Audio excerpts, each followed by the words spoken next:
Yo, Lakers Nation! Pag-uusapan natin ang matchup analysis ng Lakers at Jazz bukas at ang pinakaaabangan nating lahat, ang pagbabalik ni LeBron James.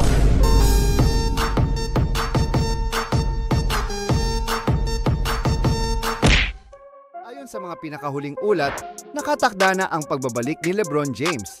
Matapos maging questionable kahapon, lumabas na sa injury report ngayong araw na cleared na si King James para maglaro laban sa Jazz.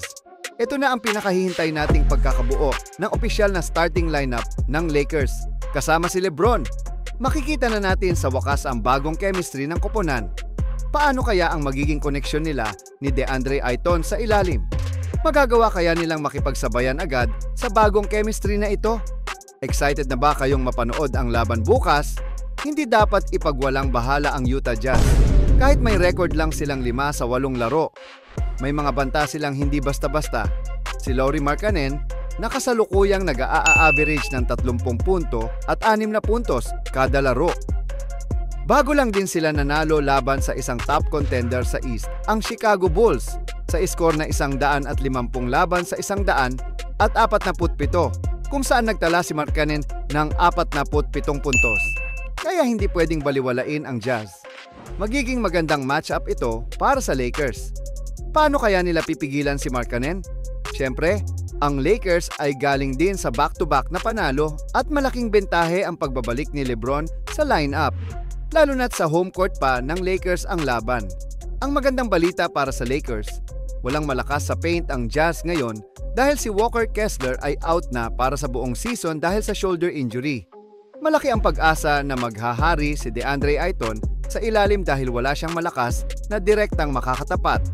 Malaki ang pagkakataon ng Lakers na gamitin ang kanilang inside game at ang kanilang mas maraming firepower.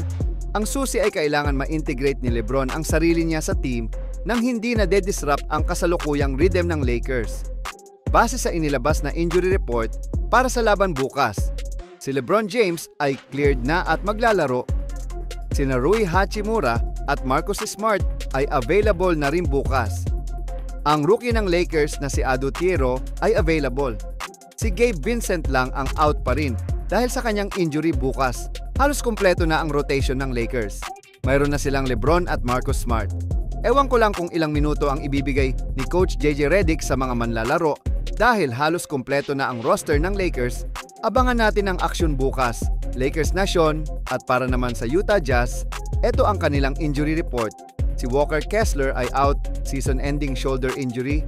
Si Georges Niang ay out. Meron pa silang ilang questionable na manlalaro. Napakalaking bentahin nito para sa Lakers. Sa ganitong sitwasyon, tila may matatambakan na naman ng sangbuan nito. Sa tingin nyo ba, mga idol, sino ang posibleng matambakan bukas?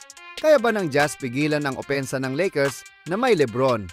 At mayroon pa tayong MVP Luka Doncic at Austin Reeves na grabe mala MVP din ang pinapakta ngayon.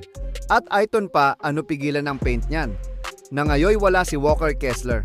Paano nila tatalunin ang Lakers bukas? Malalaman nun natin yan bukas, kaya abangan lang natin.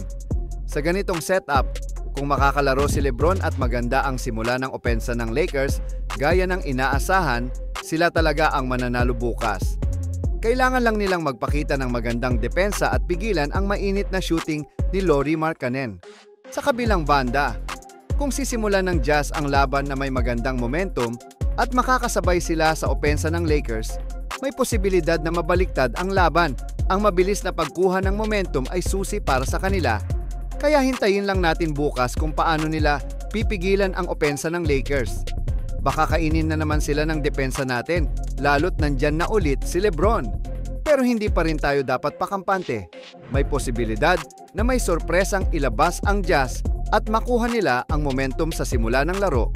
So ayun, mga idol, sa tingin nyo, sino ang mananalo bukas, Lakers o Jazz? May tambakan bang mangyayari? Aalamin natin yan. At makakailang puntos kaya si LeBron sa kanyang pagbabalik. I-comment nyo yan sa baba. Huwag kalimutang mag-subscribe at follow at i-hit ang notification bell para updated kayo sa lahat ng NBA updates, lalo na sa paborito nating team, ang Lakers. Peace out!